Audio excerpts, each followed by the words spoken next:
Hi everybody, welcome back to the channel, and this would be part 3 and the final episode on our Centauro build from Trumpeter, 1/35th scale. And we've been working on a base for it alongside the build, which is here, and we started with blue foam, carving it away, but just with knife. We didn't use the hot wire cutter this time. I just wanted rough sort of texture. And we started using the mold scene plaster from Woodland Scenics here, and we just started to make like a little bunker sort of lookout, and the object is to get it to look a lot like what I see here. I was doing some research and I found this this web page, and it has this excellent footage shot in Lebanon, and I thought that this would be really cool source material for and a location for a diorama. So I thought, now I realize mine is a lot grayer, it's not quite as white, so yeah. And it's a lot dirtier, but we'll just say it's dramatic effect. I think next time I do one, I'll get it a lot whiter. But I was just looking at the different variety of vehicles that they're using, and I wanted to get a good look at the terrain. And so I'm looking at the rocks. There's a surprising amount of green out there, but I thought I would try to set something up like a forward base, a lookout where they want to observe some sort of area, contested area or something, maybe 15 kilometers or so, maybe 20 kilometers, something outside of this base, which is rather large.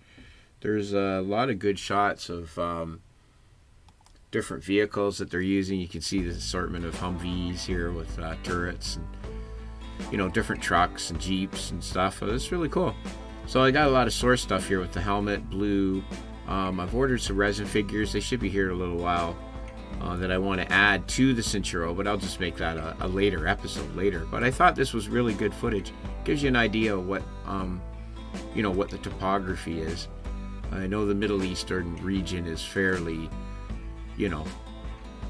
like a lot of it's like this. But yeah, I just kind of was looking at the rocks and getting an idea to follow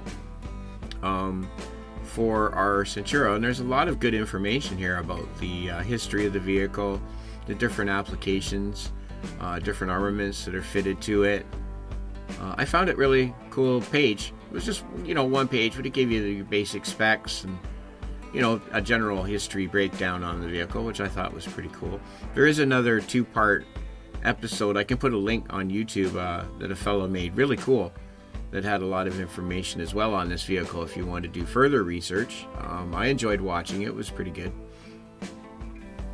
And that gets us to basically where we're at so far. Now I have a bunch of different grasses and brushes. I got these little tufts, I think, which will come in handy, and we've got different grasses and stuff, so we have a lot of stuff to work with. We got little roots here and stuff that we can add if we want, but I thought some grass and stuff. So definitely what I'll do is I'll let this dry. It says to let it dry for 24 hours. It's been about 6 hours, I guess, since I put it down, so let it dry overnight. And then we'll get a coat of primer on it, get it primed out, and I'll be airbrushing this and painting it all out and adding weathering to it as we go. So, but yeah, that's just kind of a look at the base so far, and I'll put it away, and we might as well hook up for the last little bit of assembly here. We've got the guards for our guns to put on. We have the other skirt to put on this side. That's right here. So we have a bit of assembly left, and that'll take us right to the end of the process for our Centauro. So give me a split second in editing time, and I'll clean off this table from the mess that I've made, and we'll go back to work on the Centauro. And here we are. We're just holding in this back cage. Just want to make sure I got a good bond here, because it's a bit of a squeeze getting it in. Boy, oh boy, what I would have done for Tamiya Thin when I was little, I didn't build models as a kid. I was a sports guy running around a lot and stuff. Not to say that guys that were building models weren't. I just I tried building a few back when I was a kid, and I remember one particular was a helicopter, and I was pretty young. I was probably about, I don't know, maybe 10 years old or so. Oh, I need you to fit right now. Hold on. There.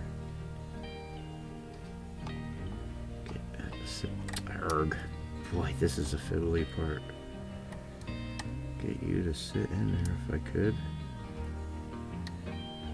Okay, right here.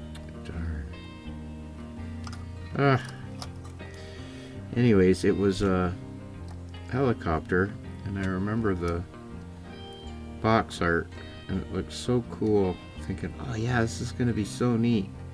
And then, you know, getting the, I guess they were the enamel.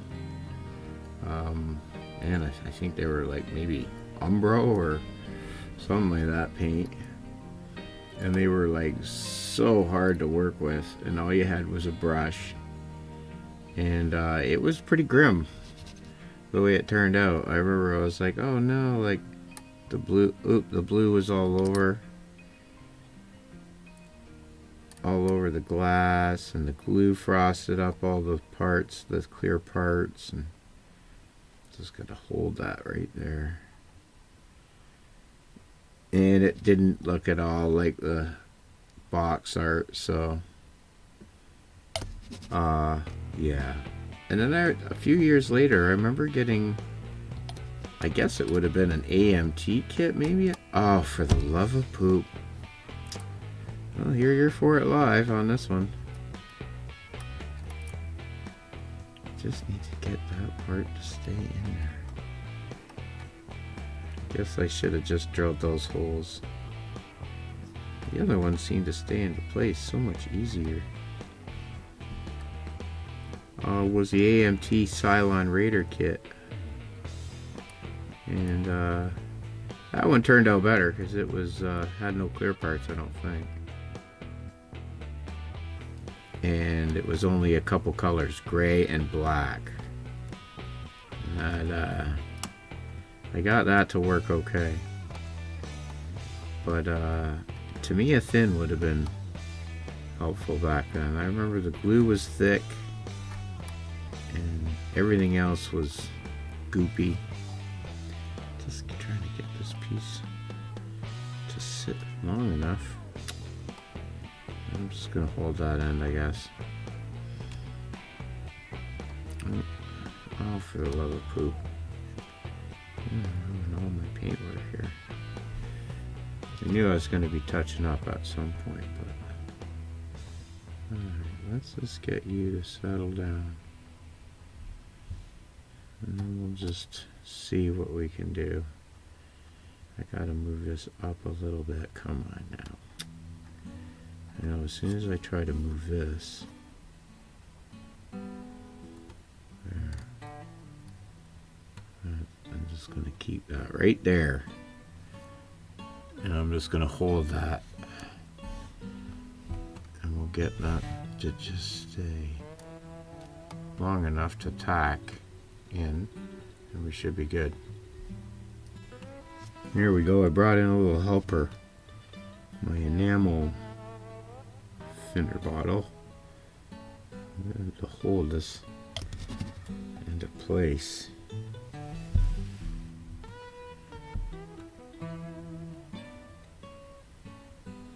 There we go. I'm getting a contact point going on now.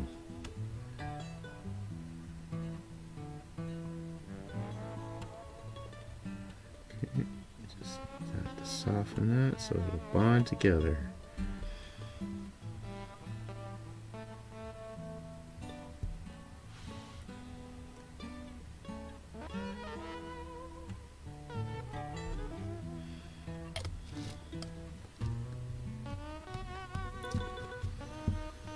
Give her some air time, and I'll let that dry.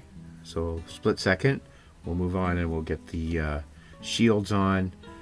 There's a little door here we'll put on. a few parts. I think I'll put together the smoke canisters. So let's find those. Those are here, I do believe. And we've got some boxes here that I think go on. Just gonna scrape off these little bits of nub on the sides of these canisters. I think I got them all. Just a little scrape right there. Alright, there we go. Got one. This one here should be okay. Going in. Something like that. And then here we go. So, a little dab in each hole. Pretty small. Not 172 though. Okay, here we go. Screws up and down, square with the plate. Oop.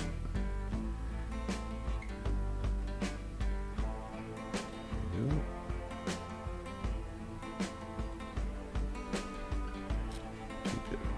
Trying to just keep them set square. Screws up and down. Square with the plate. Ah.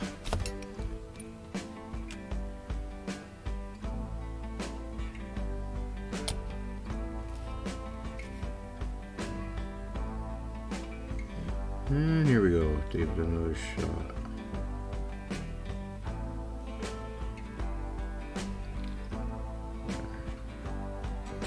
Okay, get it square flat with the plate.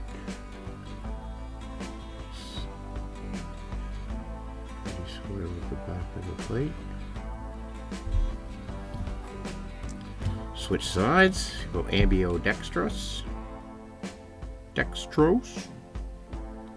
And pop this thing in here. Keep it square. Up and down. Whoop. Oh, come on now. Come on now. There we go. Oh, hey now. Get a little twist. That doesn't look too bad. Try to get in there.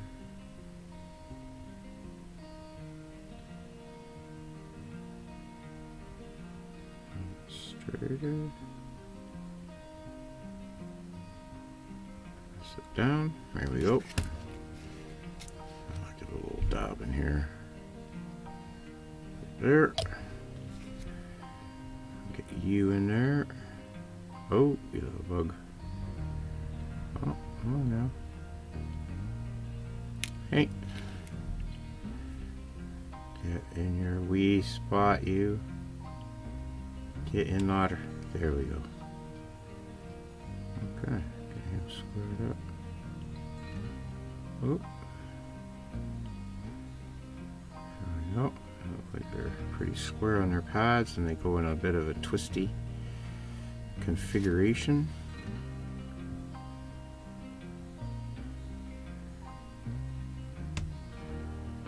Okay, I'm just gonna let that set with the other one. Let those dry. I think our rack should be set up by now. There we go. Okay, it feels pretty good. Now, we did break a piece and lose it, and that is this piece right here, the strut bar that goes across. And I think you just got to take a little bit off this one. So we just stretched a piece of piece of sprue. I'm just going to take the end off this. Looks like just about the last couple millimeters. Shape over there. Looks like right around there, maybe.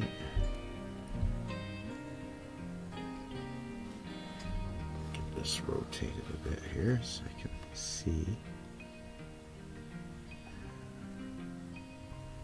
A little bit more.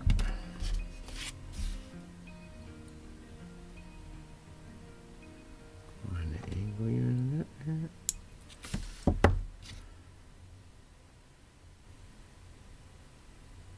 see how this fits in. Okay, that looks like that's gonna work. Got a little bit of glue on either end. Nice, good dab on that end. Now, if I can carefully place this into position. Oh, is it a little long? No. Oh.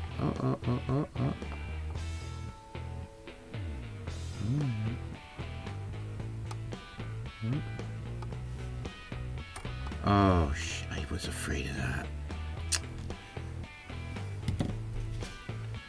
Take a little nib off.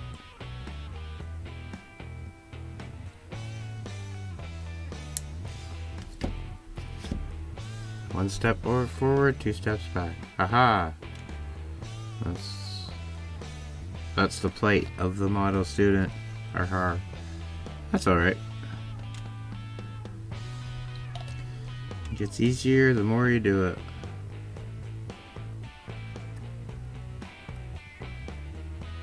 And I think I'm just gonna put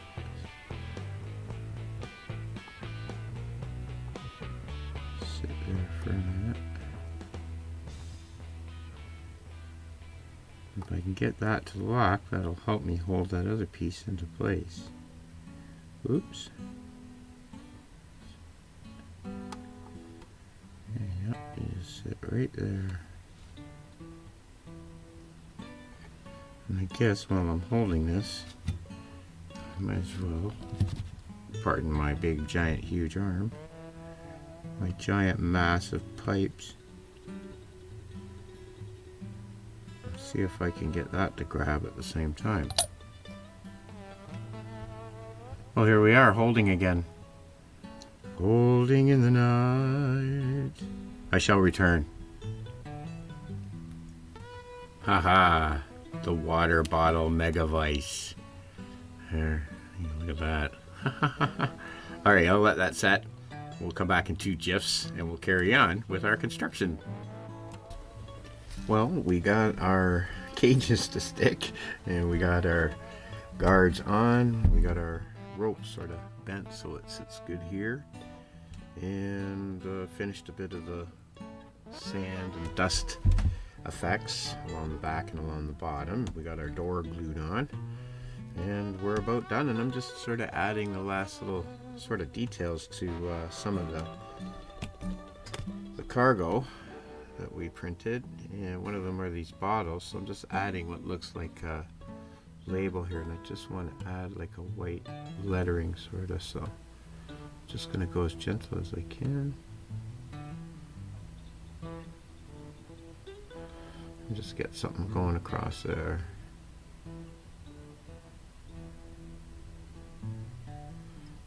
Yep. And I'll set this one in there with the other one. So we've got a couple jugs, we've got a couple gas cans here, we've got a tank of some sort of welding gas, we'll say, and a propane tank here for fuel. So probably not the best spot, where I think these are ammunition cases, but they're just bringing stuff to the outpost. I don't think they're engaged in any firefights at the moment, so, but they fit in there anyways. And we got our ammo boxes here and our smoke grenade launchers there.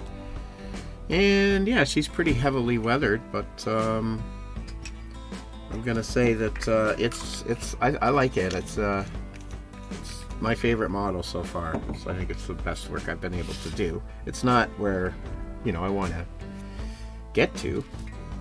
I want to get better for sure, but I think as far as my journey concerned, yeah, I really think that this is some of my best work.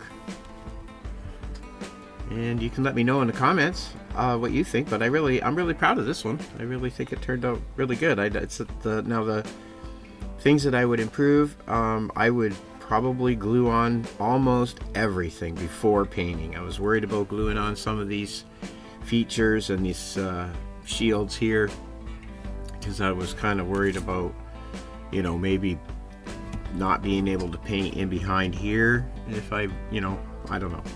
So I think in retrospect I probably should have glued all that on. I did lose a piece. I lost the piece that goes in here, so I just made this piece here to fit. I think it works pretty good. It's generally the same shape. Let's see, other things. I think, yeah, and the next time I do a NATO, I'm going to try to get it whiter. This ended up being sort of an off gray, but it was my first attempt. Now, I did use the decals for markings because I wanted to that are supposed to be the flag, but the mothership. But I will print something and actually make a flag to go on here. But for now, he's not donning his flag, and I put them as markings on the truck. I can't say enough about this kit. I really recommend it. It's a lot of fun to build. It takes you a little longer than you think it's going to. When I first cracked this kit, I thought, oh, you know what? I'm going to be able to knock this out pretty quick. And the first stages were pretty quick. But you do find once you get all these handles and these appendages and stuff, it becomes a bit of a trick to handle it without constantly breaking stuff off. There is a couple misnumbered parts in the instructions. They're not major. You can figure it out easily enough. You'll see though as you go through, if you do build this kit, where you do come across a couple sections that are misnumbered. I have to say though that the overall build was really enjoyable. I really did enjoy it, and I'm pretty happy with it. I could keep mucking around with it, but I think I'm eager to get started on to the next project, and I've got the base that's started. It's underway, and I want to kind of get that finished off, and then I may augment this a bit. The only thing that I haven't done is give this a top coat, a matte coat, to seal everything in and sort of unify everything together. But that's something that I can do even after I get it on the base, once I'm sure, because I can still manipulate some of these enamels and some of these washes around at will if I want to, because it's not sealed in yet. I have a seal over the decals, but not over the weathering itself. So that is the Trumpeter 135 Centauro B1 Centauro AFV. Very enjoyable kit. I think this runs around the $50 range. I found mine used unstarted. It had been previously purchased by someone and they never started it. I think I picked it up for maybe around the $35 range or something like that. But yeah, really learned a lot on this one. Learned a bit of patience. I still got a little rammy and started painting before maybe I should have maybe glued everything on. Now what I used for this was the color. I kind of mixed the XF2, which is just the white, and the XF54, which is the dark sea gray, to get sort of that off white, which it generally started off something like this here.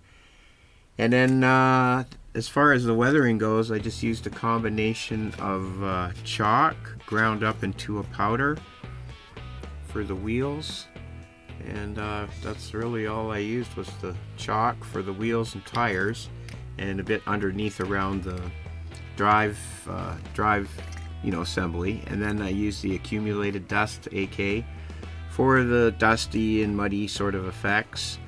And then I used the Tamiya brown pin wash first, and then after I hit around the engine compartment, which you can see if I go overhead here, around the engine compartment where I knew there'd be oil and soot, and around the gun where it's firing and there's carbon and stuff, I just used the black panel enamel. And between those products there, kind of got me a pretty good weather finish. I'm going to keep experimenting and keep learning as I go, but this time I think it actually came out. I think the weathering is to scale. I thought the chalk worked really well. It doesn't look like it's too much, but it definitely looks like it's been through a lot of weather, and maybe driving through burning area where there's a lot of smoke and soot in the air and stuff. So yeah, it's pretty dramatic. But I really like it. I'm really proud of it. I think it's one of my best jobs so far. So as far as a model student goes, I'm going to call this one a win. And here it is on the custom base that we've got going on. So there's our sort of forward base in Lebanon, and we've got some barricades, some sandbags, oil drum, printed up a generator. We've got some stowage and stuff going on. We've got some plank flooring down here, and the steps and our bunkers. So we're going to get started with painting on this and carrying on with the greenery and the grasses and stuff, and start working away on this diorama to complete the build. Now this side here, I've made this in a way that I can expand upon this this landscape here if I want to. So what I wanted to do was leave keyways, like just steps like that and like this, so that I could fit new pieces together and expand if I wanted to, which I do. So I have the Quad Runner resin kit. It's like a special ops sort of looking guy, and I think that what I want to do is here's a piece here, this piece here. So what I'm going to do is I'm going to have these keyed in underneath so I can get to here, and then I think I'm going to just add on, and I'm going to bring this out here like that, and I'm going to have this on top so I can build a hill and add on to the side here, and then I can sculpt all this foam to fit it in, and then I'll have a sculpted hill coming up, and I can have the Quad Runner up here, so that when it pulls it from the side up here, there would be a Quad Runner with a guy looking on it and stuff, and kind of expand on this even. So yeah, I think for the rest of this week I'm going to spend on this landscape area here and get some paint going and get this colored in and get some growth and some shrubs and bushes and stuff, and get this finished, and we'll get this all put together, and that'll finish this whole project. And I guess that gets me to about the end of this one. So that's our completed Centauro Trumpeter 1/35 scale AFV 5-star kit. Really great. Pretty well. I guess you'd have to have built a few models before you tackle it, mainly because you get to the stage where, like I said, there's a lot of little delicate parts that are all on it at the same time, and the less work that you have to do by the time you get to that stage, I think the better. But you pretty well want to glue on most of your body components and all that stuff first. I guess I could get some better like instant glues, contact glues. It's not something that I use an awful lot of. I do have some, but I've got a Gorilla Glue, I think, here somewhere, and I use here's one. So I have that stuff, which is Gorilla Glue. And a lot of times I just use the general purpose contact cement, which works fine, but as far as applicators and stuff like that, I haven't really got much of that stuff yet. So we'll be moving into that as we get into more photo etch and, I guess applying after paint. It's kind of hard to use it to me because it actually is a solvent that breaks down the plastic, so you got to kind of sort of get that bare plastic where you want it to go to get it to hold. But we learned a lot on this one. It was a really great learning procedure on this one for sure. If you want to see how this properly would go together, and it's going to be another take on this, is the Busy Builder is actually building the same kit on YouTube, and he's remarkable, great channel, great builder, really fun to watch. He does a live stream format, which is really great. I really enjoy it. I'll leave a link in the description below to his channel, and definitely go check it out because he's going to do an awesome job. He's built a Fennec just recently and another LAV 6-wheel thing, but yeah, he does a lot of really cool stuff over there, so that's definitely worth checking out. But that's it for this one for me. Oh, there's my little dude taking a tumble. Until next time, which we'll be finishing up on this base, I'll be doing an open box for the next build that we're going to be doing, which will be coming up in the next couple days. And until then, live, love, laugh, stay happy. If you're building something, carry on, right on. If you have any comments or any suggestions for the channel, please let me know. Special shout out, thanks to all the new subscribers. I really appreciate it. And until next time, I'm the model student. Rock on!